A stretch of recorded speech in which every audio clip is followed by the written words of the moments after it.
Mais jusqu'ici, il Mais n'a pas cette loi a répondu. toujours dit qu'il n'a pas reçu de convocation. Alors, ce que je veux savoir, c'est que comment vous comprenez que la CRIEF fasse une telle sortie et que, bien entendu, les avocats, quand on l'a vu, dégomment point par point tout ce qu'ils ont dit. Est-ce qu'à vos yeux, après cette sortie des avocats, la CRIEF reste crédible?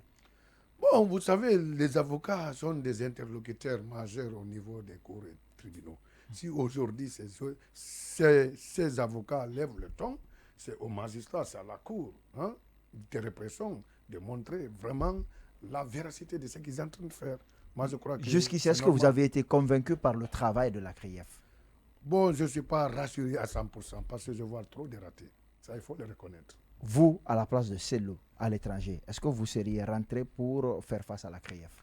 Bon, c'est selon les conditions dans lesquelles je vois c'est-à-dire les autres qui viennent, alors que certaines sont là-bas encore à la maison centrale. Jusque maintenant, Quelles conditions? on n'a pas essayé de les situer sur leur sort. Vous parlez de quelles conditions, docteur? Bon, les conditions d'interpellation. Dès que vous êtes interpellé, oui, mais pensez-vous que la procédure en la matière n'est pas en train d'être les magistrats, les avocats ont démontré par A plus B que la procédure n'est pas respectée.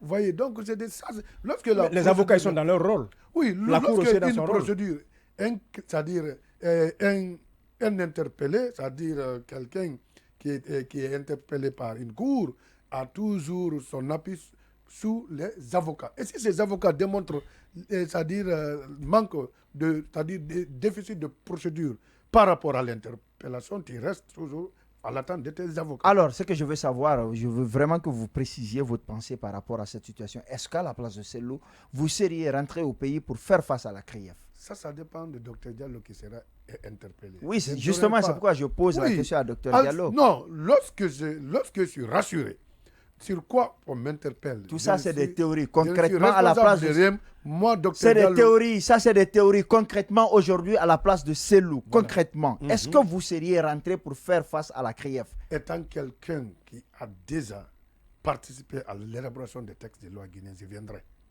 Mais c'est vous qui étiez en train de dire aussi que la CRIEF ne vous rassure pas.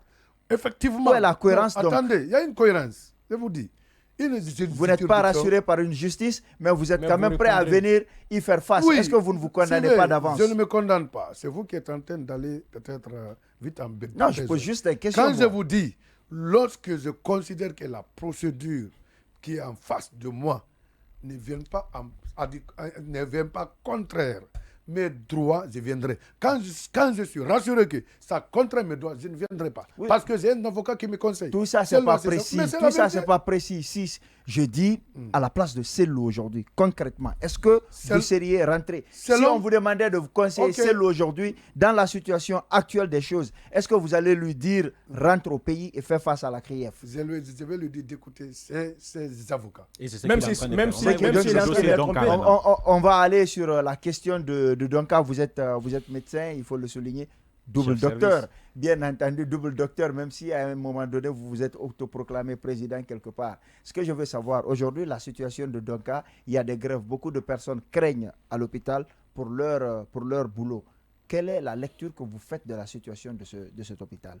Bon, il faut noter que, vous savez, l'hôpital Donka a fonctionné depuis 1960 jusqu'à aujourd'hui. Il y a pas mal de services qui ont été créés.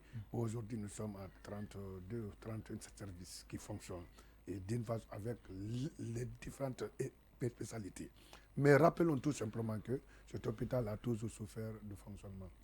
Un problème d'administration majeur. Oui, mais ça, c'est partout. Hein. Oui, mais c'est ici que c'est partout au monde en Guinée. Il faut le reconnaître. Alors, lorsqu'on constate qu'il y a des dysfonctionnements, il faut rappeler à l'ordre. L'ordre, c'était quoi? Fatisik étant, c'est-à-dire spécialiste en gestion hospitalière, a cherché à concocter... Directrice, hein? Oui. Directrice de l'hôpital. Oui, à l'époque. À l'époque, oui. Donc, elle a concocté ce projet et ce projet a été financé à la hauteur de 46 millions d'euros. Équipement, rénovation, équipement et formation. Il y a un docteur Conte qui a géré ce projet et puis, c'est-à-dire rénovation a eu lieu, l'équipement a eu lieu, mais la formation a été bâclée. La formation de qui? Des médecins? Du personnel. Du personnel On devait former, pendant qu'on rénovait, on devait former le personnel. Ça n'a pas été fait. Ça n'a pas été fait. Pourtant, il y a eu du financement. Qui devait gérer la formation? Mais disons, je viens de parler d'un docteur Conté. Ok. C'est lui qui avait la responsabilité. Alors, ça n'a pas été fait. Et on aurait appris que, chez nous, par exemple, en imagerie, un simple, c'est-à-dire maintenancier des labos a été envoyé en France, même maintenancier d'appareils d'imagerie, pour se former à la place des médecins qui étaient là, en France, 6 mois. Okay. Il y a une autre femme qui n'est même pas de Donka, qui est en privé, qui a été envoyée en Tunisie pour faire 3 mois de l'IRM. Et par après, c'est vous dire que c'est justifié, nous les avons formés. Après maintenant, la concession a été préparée pendant que Alpha Condé était là. Cette concession était en cours. Alors lorsque nous avons assisté à l'annonce globale avec les CNRD, lors du Conseil des ministres de la concession avec c'est-à-dire cette entreprise canadienne, on a été